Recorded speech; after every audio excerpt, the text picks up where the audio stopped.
Hi, I'm Frida Sten, and this is my book review of The Language of Flowers, Symbols and Myths by Marina Heilmeyer. Yes, by her. Yeah, so as you may have noticed, I am not the greatest at talking to the camera. And so I am not going to do that. Instead, I'm going to do an audio recording while you get to watch me make a flower artwork. I think you will find that more interesting, and I will definitely find it easier. Yeah. Yes. But before we start that, I just want to show some of the pages. So every flower gets its own page. I like that. And here's the introduction. A couple pages of that.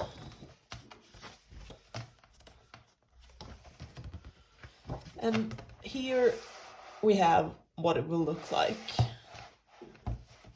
And I'm just going to go to the iris here. Yeah, so this is the flower I will be drawing and that I will be reading for you. Yep. Bye. The book begins with 12 pages, or 6, depending how you count, about the history of flower meanings in rituals, mainly in ancient Egypt, Greece, and Rome. It tells you about flowers' connection to divinity in different countries and times. I thought it was very interesting to learn about the Roman goddess Flora, who I actually hadn't heard of before. Another thing I found interesting was how, when Christianity came into power, flowers were seen as bad with connections to excess, and paganism, but later became a symbol for God's presence on earth. This was when flowers that had connections to gods and goddesses got reframed to a more Christian meaning. I mean, seriously, half of the flowers in this book seem to have become a symbol for the Virgin Mary. It's really interesting how things can get new meanings depending on time and place. When I was first getting into the language of flowers, I found it frustrating how no source could agree on the meanings for the same flower. But now I just find it charming, and I want to know everything there is to know about them.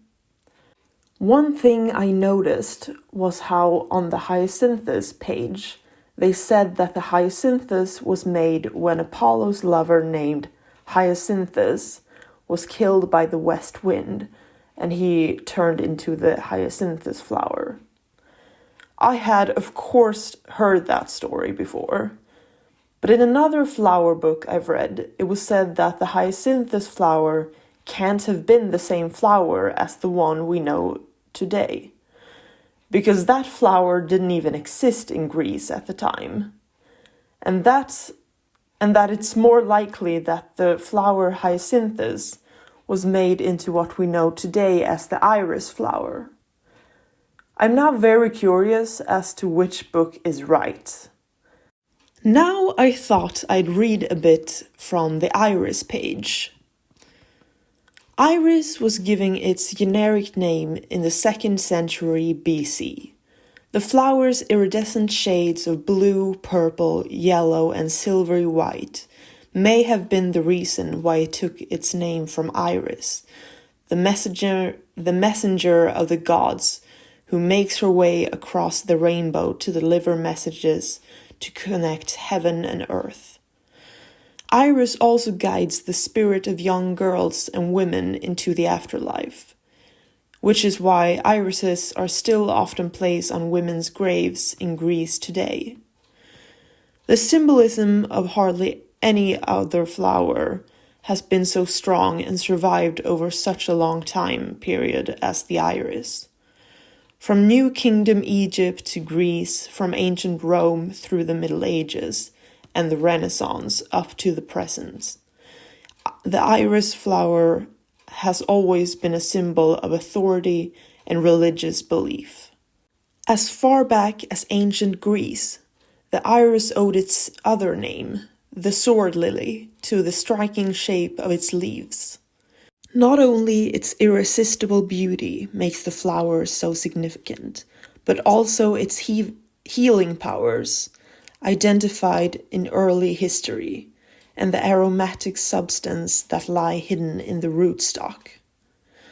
Hippocrates discovered a remedy for sexual complaints in the root of the iris, and even in modern time, teething children are frequently given a piece of orris root to soothe their aching gums.